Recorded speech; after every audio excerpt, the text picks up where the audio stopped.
जय हिंद मेरे सभी प्यारे साथियों को अपना स्टडी पॉइंट यूट्यूब चैनल हार्दिक स्वागत करता है। आज मैं 28 नंबर क्वेश्चन से मैराथन चालू करने जा रहा हूं। तो चलते हैं। फर्स्ट क्वेश्चन पे बोला जा रहा है, सूची फर्स्ट एवं सूची सेकंड के साथ समलेखित कीजिए। सूची में नीचे दिए गए कूट के प्रयोगों के सही उत्तर बताइए। यानी कि भौतिक राशि एक तरफ दी गई, एक तरफ इकाई दी गई हुई है। तो इस क्वेश्चन का करेक्ट आंसर दूरी, मतलब दूरी की मोल से है, पदार्थ कूलाम से है, मतलब इनको मिलाना है।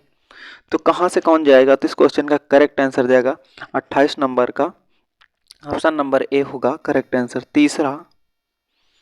ठीक है, ऑप्शन नंबर ए होगा करेक्ट आंसर।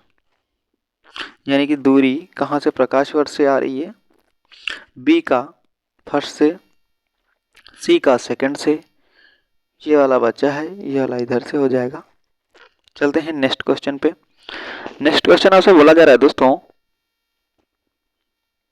सूची फर्स्ट एवं सूची सेकंड यानी कि अगर भौतिक राशि एक तरफ इकाई, सेम सेम कंडीशन दी गई हुई है आपके सामने।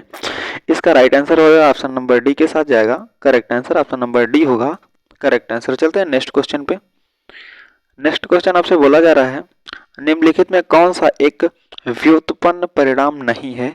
कौन सा व्युत्पन्न परिणाम नहीं है? तो द्रव्यमान है, ऑप्शन नंबर बी के साथ होगा करेक्ट आंसर द्रव्यमान। चलते हैं नेक्स्ट क्वेश्चन पे। बोला जा रहा है, त्वरण ज्ञात करने का सही सूत्र कौन सा है? त्वरण ज्ञात करने का सही सूत्र कौन सा है? तो इस क्वेश्चन का करेक्ट आंसर जाएगा ऑप्शन नंबर ए के साथ, ए बराबर v माइनस यू बटे टी। दोस्तों ये है समीकरण। चलते हैं नेक्स्ट क्वेश्चन पे। बोला है, पदार्थ के संवेग और वेग के अनुपात से कौन सी राशि प्राप्त होती है? तो इस क्वेश्चन का correct answer option number C के साथ होगा द्रव्यमान, ऑप्शन नंबर सी हो जाएगा करेक्ट आंसर। दोस्तों चलते हैं नेक्स्ट क्वेश्चन पे। बोला जा रहा है आपसे, प्लांक के अचर में से किसका आयाम होता है? तो इस क्वेश्चन का correct answer option number C के साथ होगा करेक्ट आंसर कोणीय गति। कोणीय गति ऑप्शन नंबर सी होगा करेक्ट आंसर। दोस्तों चलते हैं नेक्स्ट क्वेश्चन पे। बोला जा रहा है, एक लड़की झूला पर बैठी स्थिति में झूला झूल रही है। उस लड़की के खड़े हो जाने पर दोलन के आवर्तकाल पर क्या प्रभाव होगा? तो इस क्वेश्चन का correct answer option number A के साथ होगा, कम हो जाएगा, ऑप्शन नंबर ए होगा करेक्ट आंसर। दोस्तों चलते हैं नेक्स्ट क्वेश्चन पे। आपसे बोला जा रहा है, घूर्णन करती एक गोल मेज पर अचानक एक लड़का बैठ जाता है। मेज के कोणीय वेग पर क्या प्रभाव पड़ेगा? तो इस क्वेश्चन का correct answer option number A हो जाएगा, कम हो जाएगा, ऑप्शन नंबर ए होगा करेक्ट आंसर। दोस्तों चलते हैं नेक्स्ट क्वेश्चन पे। जैसे कि आपसे बोला जा रहा है, यदि किसी चलती हुई वस्तु के वेग को 2 गुना कर दिया जाए तो उसकी या उसका क्या हो जाएगा? उस क्वेश्चन का correct answer option number C को, गतिज ऊर्जा 4 गुनी हो जाती है। वेग 2 गुना होता है तो गतिज ऊर्जा 4 गुनी हो जाती है। दोस्तों ऑप्शन नंबर सी में मिल रहा है आपको करेक्ट आंसर। दोस्तों चलते हैं नेक्स्ट क्वेश्चन पे। दोस्तों जो आपसे बोला जा रहा है, किसी पिंड के द्रव्यमान तथा भार में अंतर होता है क्योंकि क्या होता है? ऑप्शन नंबर बी मिल रहा है आपको करेक्ट आंसर, द्रव्यमान स्थिर रहता है जबकि भार परिवर्तनीय होता है। द्रव्यमान स्थिर होता है और भार परिवर्तनीय होता है। चलते हैं नेक्स्ट क्वेश्चन पे। यानी कि बोला जा रहा है, किसी भी स्थिर या गतिशील वस्तु के गति, स्थिति और दिशा में तब तक कोई परिवर्तन नहीं होता है जब तक कि उस पर कोई बाह्य बल क्रिया सक्रिय ना हो, यानी कि बाह्य बल ना लगाया जाए। तो वह कौन सा नियम होता है? तो इस क्वेश्चन का correct answer option number A के साथ होगा करेक्ट आंसर, न्यूटन के गति विशेषक प्रथम नियम। चलते हैं नेक्स्ट क्वेश्चन पे दोस्तों। नेक्स्ट क्वेश्चन में आपसे बोला जा रहा है, किसी असंतुलित बल द्वारा किसी पिंड में उत्पन्न क्या होगा? किसी पिंड में उत्पन्न बल के अनुक्रमानुपाती होता है, ऑप्शन नंबर बी होगा करेक्ट आंसर, बल के अनुक्रमानुपाती होता है। चलते हैं नेक्स्ट क्वेश्चन पे। बोला जा रहा है, न्यूटन के गति के तीसरे नियम के अनुसार क्रिया तथा प्रतिक्रिया में संबंध बल क्या होता है? तो इस क्वेश्चन का correct answer option number C होगा। हमेशा भिन्न भिन्न वस्तुओं पर ही लगे होने चाहिए। चलते हैं नेक्स्ट क्वेश्चन पे। बोला जा रहा है प्रत्येक क्रिया के बराबर विपरीत दिशा में प्रतिक्रिया होती है, तो यह क्या होता है? तो इस क्वेश्चन का करेक्ट आंसर न्यूटन के गति विशेषक तृतीय नियम F1 बराबर माइनस F2 होता है। दोस्तों, क्रिया के विपरीत प्रतिक्रिया होती है। चलते हैं नेक्स्ट क्वेश्चन पे। बोला जा रहा है जल में तैरना न्यूटन के गति के किस नियम के कारण का संभव है? तो इस क्वेश्चन का करेक्ट आंसर जाएगा ऑप्शन नंबर सी के साथ। तृतीय नियम ऑप्शन नंबर सी के साथ होगा करेक्ट आंसर। दोस्तों, चलते हैं नेक्स्ट क्वेश्चन पे। बोला जा रहा है बल की परिभाषा आती है न्यूटन के किस नियम से? बल की परिभाषा आती है, तो इस क्वेश्चन का correct answer option number A हो जाएगा। गति के पहले नियम से आती है, ऑप्शन नंबर ए होगा करेक्ट आंसर। दोस्तों, चलते हैं नेक्स्ट क्वेश्चन पे। बोला जा रहा है किसी पिंड के उस गुणधर्म यानी कि उस गुणधर्म को क्या कहते हैं जिसमें से वह सीधा एक रेखीय विराम से या एक गति की अवस्था में किसी भी परिवर्तन का विरोध करती है? तो यह क्या कहलाता है? तो इस क्वेश्चन का correct answer option number B हो जाएगा जड़त्व। ऑप्शन नंबर बी होगा करेक्ट आंसर। ये आरआरबी 2004 का पूछा हुआ सिलेक्टेड क्वेश्चन आपके सामने है। चलते हैं नेक्स्ट क्वेश्चन पे। बोला जा रहा है आपसे न्यूटन के पहले नियम को भी कहते हैं, न्यूटन के पहले नियम को किसका नियम कहते हैं? तो इस क्वेश्चन का correct answer option number B के साथ जाएगा जड़त्व का नियम। ऑप्शन नंबर बी होगा करेक्ट आंसर। दोस्तों, चलते हैं नेक्स्ट क्वेश्चन पे। बोला जा रहा है गाड़ी खींचता हुआ घोड़ा किस बल के कारण आगे बढ़ता है? तो इस क्वेश्चन का correct answer option number D के साथ है पृथ्वी द्वारा घोड़े के पैरों पर आरोपित बल से। ऑप्शन नंबर डी हो जाएगा करेक्ट आंसर। दोस्तों, चलते हैं इसी के साथ नेक्स्ट क्वेश्चन पे। बोला जाता है चलती हुई बस पर अचानक ब्रेक लग जाती है तो उसमें बैठे यात्री आगे की ओर झुक जाते हैं, गिर जाते हैं। इसको किसके द्वारा समझाया जाता है? तो इस क्वेश्चन का correct answer option number B के साथ होगा न्यूटन के पहले नियम के द्वारा। ऑप्शन नंबर बी में मिल रहा है आपको correct answer. Option number B होगा करेक्ट आंसर। चलते हैं नेक्स्ट क्वेश्चन पे। रॉकेट किस सिद्धांत पर कार्य करता है? तो रॉकेट किस सिद्धांत पर कार्य करता है? न्यूटन के तीसरे नियम पर कार्य करता है। ऑप्शन नंबर ए मिल जाएगा करेक्ट आंसर न्यूटन के तीसरे नियम पे। चलते हैं नेक्स्ट क्वेश्चन पे। बोला जा रहा है अश्व यदि एकाएक चलना प्रारंभ कर देते हैं तो अश्वारोही के गिरने की आकांक्षा का कारण क्या कहलाता है? तो इस क्वेश्चन का correct answer option number C होगा विश्राम जड़त्व। विश्राम जड़त्व ऑप्शन नंबर सी हो जाएगा करेक्ट आंसर। दोस्तों, चलते हैं नेक्स्ट क्वेश्चन पे। क्रिकेट का खिलाड़ी तेजी से आती हुई बॉल को क्यों अपने हाथों को पीछे खींचकर पकड़ता है? यानी कि जब गेंद आती है तो वह हाथ पीछे कर लेता है और पकड़ लेता है गेंद को, ताकि बॉल विश्राम की अवस्था में आ सकती है। ऑप्शन नंबर ए हो जाएगा करेक्ट आंसर। दोस्तों, चलते हैं इसी के साथ नेक्स्ट क्वेश्चन पे। बोला जा रहा है बल गुणनफल होता है। बल किसके गुणनफल के बराबर होता है? तो वो द्रव्यमान और त्वरण के बराबर होता है, यानी कि F बराबर ma सूत्र होता है। दोस्तों, ठीक है, F बराबर ma। m क्या होता है? द्रव्यमान इंटू त्वरण। यही बोला, द्रव्यमान और त्वरण के बराबर क्या होता है? बल होता है। चलते हैं नेक्स्ट क्वेश्चन पे। यदि आपसे बोला जा रहा है जब कोई व्यक्ति बोला जा रहा है जब व्यक्ति चंद्रमा पर उतरता है तो उसके शरीर में उपस्थित क्या हो जाता है? तो उस क्वेश्चन का correct answer option number B के साथ जाएगा भार घट जाता है और तथा मात्रा अपरिवर्तित रहती है। तो ऑप्शन नंबर बी हो जाएगा करेक्ट आंसर। दोस्तों, चलते हैं नेक्स्ट क्वेश्चन पे। नेक्स्ट क्वेश्चन में बोला जा रहा है यदि हम भूमध्य रेखा से ध्रुवों की ओर जाते हैं तो जी का मान क्या होता है? तो इस क्वेश्चन का करेक्ट आंसर जाएगा ऑप्शन नंबर ए के साथ बढ़ता है। ऑप्शन नंबर ए हो जाएगा करेक्ट आंसर। दोस्तों, चलते हैं नेक्स्ट क्वेश्चन पे। बोला जा रहा है शरीर का वजन क्या होता है? ध्रुवों पर अधिकतम होता है। ऑप्शन नंबर बी हो जाएगा करेक्ट आंसर। ध्रुवों पर अधिकतम होता है शरीर का वजन। चलते हैं नेक्स्ट क्वेश्चन पे। बोला जा रहा है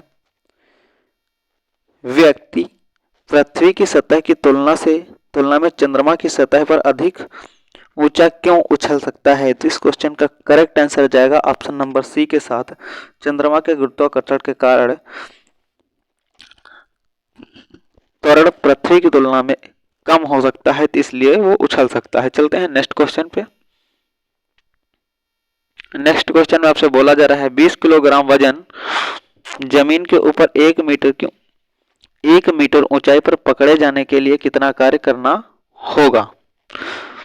तो इस क्वेश्चन का करेक्ट आंसर जाएगा ऑप्शन नंबर डी के साथ 100 जूल। ऑप्शन नंबर डी हो जाएगा correct answer, option number D होगा करेक्ट आंसर। चलते हैं नेक्स्ट क्वेश्चन पे दोस्तों। बोला जा रहा है एक व्यक्ति एक दीवार को धक्का देता है पर उसे विस्थापित करने में असफल रहता है, वह कार्य करता है। इस क्वेश्चन का करेक्ट आंसर हो जाएगा ऑप्शन नंबर ए के साथ कोई भी कार्य नहीं होता है, क्योंकि जहां दीवार थी वहीं पे स्थिर है। चलते हैं नेक्स्ट क्वेश्चन पे।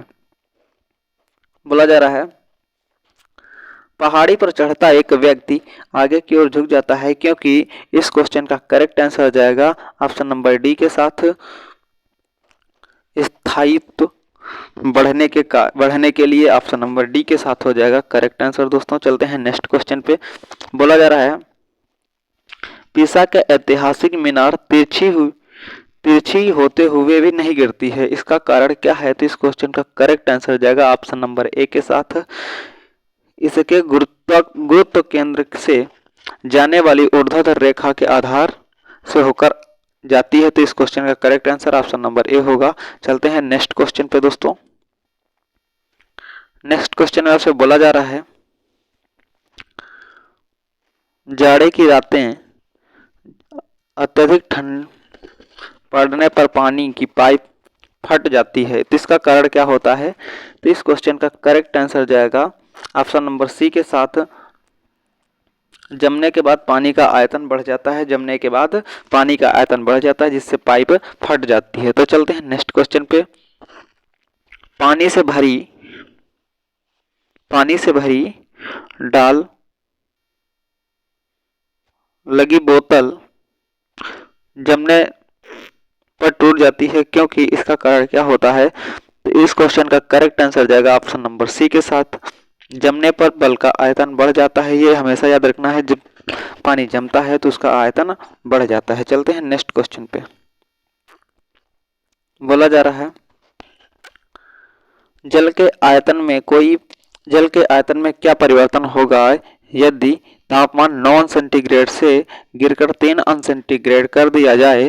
तो इस क्वेश्चन का करेक्ट आंसर जाएगा ऑप्शन नंबर सी के साथ आयतन पहले से घट जाएगा बाद में बढ़ेगा, पहले घटेगा फिर बढ़ेगा, क्योंकि 9 से 3 हो रहा है, पहले बढ़ रहा फिर घट रहा है। तो ऑप्शन नंबर सी हो जाएगा करेक्ट आंसर दोस्तों। चलते हैं नेक्स्ट क्वेश्चन पे।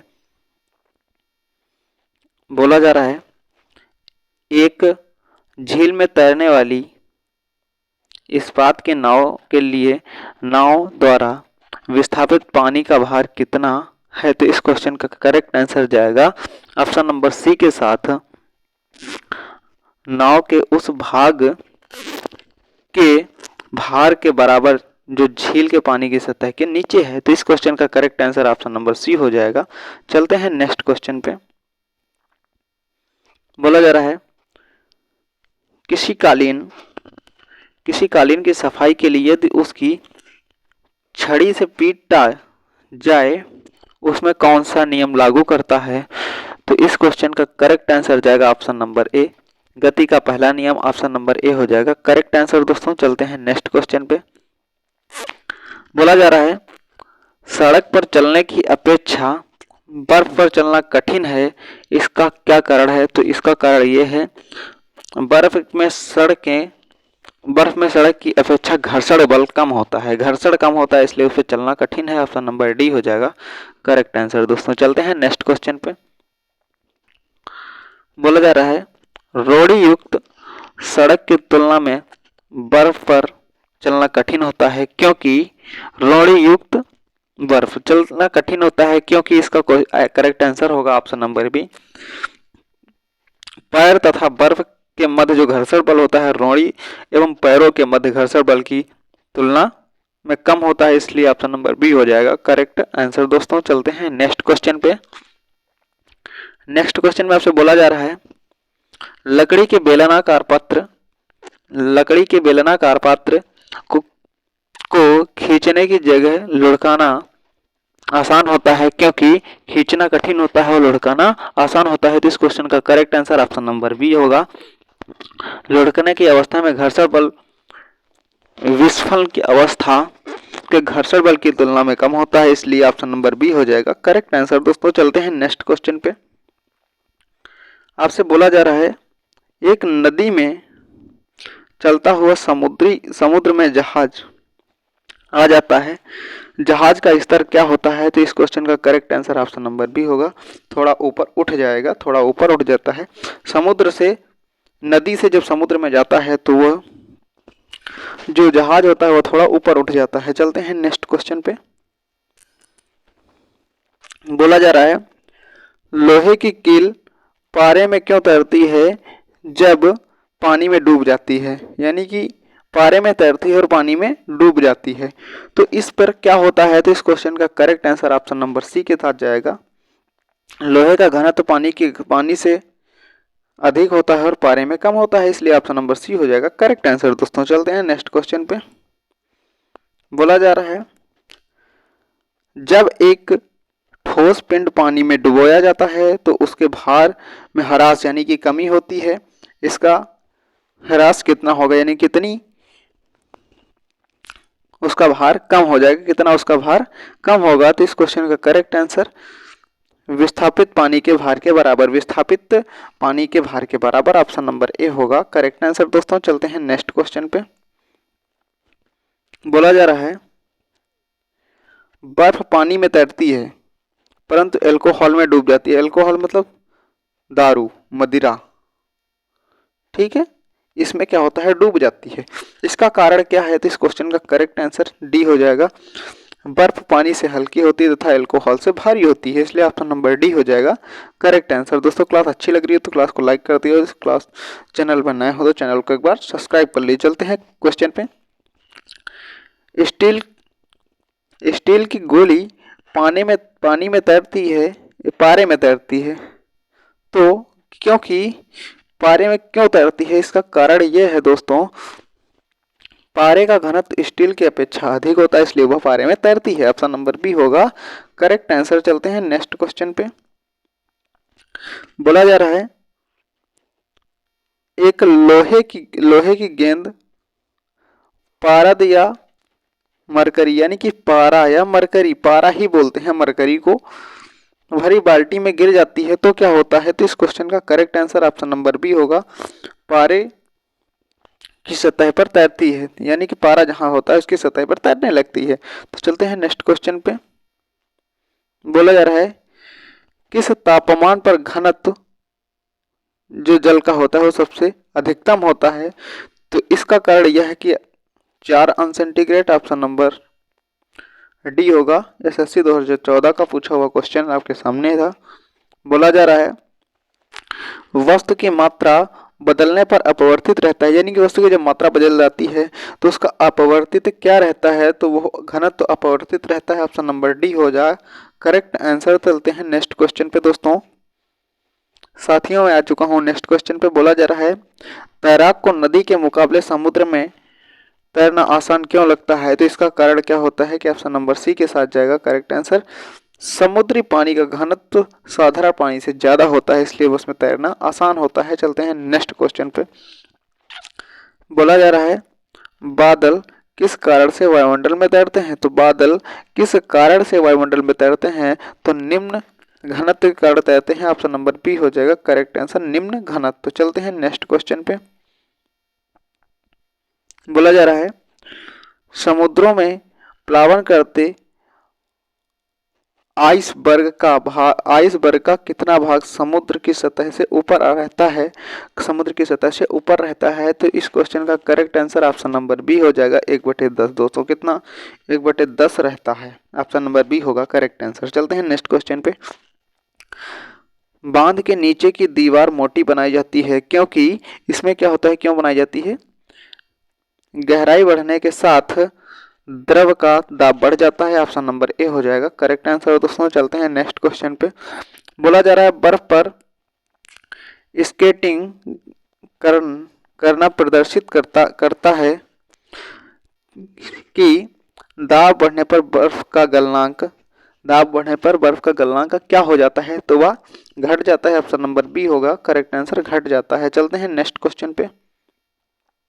बोला जा रहा है चौराहों पर पानी के फुहारे में गेंद नाचती रहती है, तो इसका क्यों नाचती है, तो इसका कारण यह होता है कि दोस्तों पानी का वेग अधिक होने से दाब घट जाता है, इसलिए वह नाचती रहती है।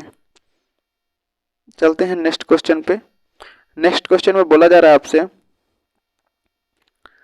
भारी हिमखंड शीर्ष के अपेक्षा नीचे तल से पिघल जाते हैं, क्योंकि इसमें क्या होता है, नीचे तल में क्यों पिघल जाते हैं, तो वह निचले तल का दाब अधिक होने के कारण गलनांक घट जाता है, इसलिए वह पिघल जाते हैं। ऑप्शन नंबर बी होगा करेक्ट आंसर। दोस्तों चलते हैं नेक्स्ट क्वेश्चन पे। नेक्स्ट क्वेश्चन में आपसे बोला जा रहा है दलदल में फंसे व्यक्ति को लेट जाने की सलाह दी जाती है, क्योंकि उसमें लेट जाने की सलाह क्यों दे दी जाती है, तो वह क्षेत्रफल अधिक होने के कारण दाब कम हो जाता है, इसलिए दाब कम होने के कारण उसे लेटने की संभावना ज़्यादा दी जाती है। ऑप्शन नंबर ए होगा करेक्ट आंसर। दोस्तों चलते हैं नेक्स्ट क्वेश्चन पे। बोला जा रहा है बर्फ के टुकड़े को आपस में दबाने पर टुकड़ा आपस में चिपक जाते हैं, क्योंकि बर्फ के यानी कि दो टुकड़े हों ऐसे उनको आपस में चिपकाते हैं, आपस में रगड़ देते हैं और चिपक जाते हैं। दोस्तों इसका कारण क्या होता है, तो इस क्वेश्चन का correct answer option number A होगा दाब अधिक होने पर बर्फ का गलनांक घट जाता है, इसलिए वह चिपक जाते हैं। चलते हैं नेक्स्ट क्वेश्चन पे। नेक्स्ट क्वेश्चन बोला जा रहा है प्रायः तेज आंधी या तूफान या टिन की हल्की छतें उड़ जाती हैं, इसका कारण क्या होता है, तो इस क्वेश्चन का करेक्ट आंसर जाएगा ऑप्शन नंबर सी के साथ छत के ऊपर बहने वाली उच्च वेग की वायु छत की सतह पर दाब उत्पन्न कर देती है तथा छत के नीचे दाब सामान्य रहता है, इसलिए वह उड़ जाती है। चलते हैं नेक्स्ट क्वेश्चन पे। दोस्तों नेक्स्ट क्वेश्चन ये आपके सामने है। बोला जा रहा है रेल की पटरी के नीचे लकड़ी या कंक्रीट की चौड़ी पट्टी लगाई जाती है, जिससे कि वह ऑप्शन नंबर कौन सा, ऑप्शन नंबर डी के साथ होगा करेक्ट आंसर, रेलगाड़ी द्वारा लगाया गया बल कम हो जाए, इसलिए वह लगाई जाती है। ऑप्शन नंबर डी होगा करेक्ट आंसर। दोस्तों चलते हैं नेक्स्ट क्वेश्चन पे। पहाड़ों पर कभी कभी व्यक्तियों के नाक और मुंह से खून निकलने लगता है, क्योंकि इसका कारण क्या होता है, दोस्तों ऊंचाई बढ़ने का कारण वायुमंडलीय दाब घट जाता है। ऑप्शन नंबर डी हो जाएगा करेक्ट आंसर। दोस्तों चलते हैं नेक्स्ट क्वेश्चन पे। बोला जा रहा है हवाई जहाजों में फाउंटेन पेन से स्याही बाहर निकल जाती है, हवाई जहाजों से फाउंटेन पेन से स्याही अपने आप बाहर निकल जाती है, इसका कारण क्या होता है, तो इस क्वेश्चन का करेक्ट आंसर ऊंचाई बढ़ने से वायुमंडलीय दाब में कमी आ जाती है, इसलिए वह निकल जाता है। ऑप्शन नंबर ए होगा करेक्ट आंसर। RRB 2004 का सिलेक्टेड क्वेश्चन आपके सामने था। चलते हैं नेक्स्ट क्वेश्चन पे। यदि पृथ्वी का द्रव्यमान वही रहे और त्रिज्या 1% कम हो जाए, तब पृथ्वी में जी के मान में यानी कि गुरुत्वीय त्वरण में क्या प्रभाव होगा, तो इस क्वेश्चन का करेक्ट आंसर आ जाएगा ऑप्शन नंबर बी के साथ 2% बढ़ जाएगा। जब त्रिज्या 1% कम होती है तो वह जी का मान 2% बढ़ जाता है। ऑप्शन नंबर बी में मिल रहा है आपको करेक्ट आंसर। दोस्तों चलते हैं नेक्स्ट क्वेश्चन पे। ऊंचाइयों की जगह पानी 100 अंश सेंटीग्रेड नीचे तापमान पर उबलता रहता है, क्योंकि इसका कारण क्या होता है, तो इस क्वेश्चन का correct answer option number A होगा, क्योंकि वायुमंडलीय दाब कम हो जाता है और उबलने के नीचे बिंदु नीचे आ जाता है। चलते हैं नेक्स्ट क्वेश्चन पे। बोला जा रहा है साबुन के बुलबुले के अंदर का दाब क्या होता है, साबुन के बुलबुले के अंदर का दाब वायुमंडलीय दाब से अधिक होता है, अंदर का दाब बुलबुले के अंदर का दाब वायुमंडलीय दाब से अधिक होता है। ऑप्शन नंबर ए होगा करेक्ट आंसर। दोस्तों चलते हैं नेक्स्ट क्वेश्चन पे। हम दलदली सड़कों पर क्यों फिसलते हैं, हम दलदली सड़कों पर क्यों फिसलते हैं, तो इसका कारण ऑप्शन नंबर सी में मिल रहा है घर्षण की कमी का कारण, ऑप्शन नंबर सी होगा करेक्ट आंसर। दोस्तों चलते हैं नेक्स्ट क्वेश्चन पे। नेक्स्ट क्वेश्चन में बोला जा रहा है जब बैरोमीटर का पारा अचानक नीचे गिर जाता है तो वह किस बात का घोतक होता है? तो इस क्वेश्चन का करेक्ट आंसर जाएगा आंधी। आंधी की संभावनाएं ज्यादा हो, आंधी तूफान की संभावनाएं ज्यादा हो जाती हैं। ऑप्शन नंबर सी के साथ होगा करेक्ट आंसर। दोस्तों बोला जा रहा है नेक्स्ट क्वेश्चन में, हाइड्रोजन से भरा हुआ पॉलीथीन का एक गुब्बारा पृथ्वी की सतह पर छोड़ा जाता है तो वायुमंडल के ऊंचाई पर जाने से, तो उसमें क्या हो जाता है? ऊंचाई पर जाने से गुब्बारे के आमाप में वृद्धि, यानी कि आमाप में वृद्धि हो जाती है। ऑप्शन नंबर सी होगा करेक्ट आंसर। दोस्तों चलते हैं नेक्स्ट क्वेश्चन पे। बोला जा रहा है समतल की अपेक्षा पर्वतों पर सांस लेना क्यों कठिन होता है? तो इस क्वेश्चन का correct answer option number A के साथ जाएगा। ऊंचाई बढ़ने पर वायुमंडलीय दाब घट जाता है और ऑक्सीजन की आवश्यकता बढ़ जाती है। ऑप्शन नंबर ए होगा करेक्ट आंसर। दोस्तों यही थी मेरी क्विज।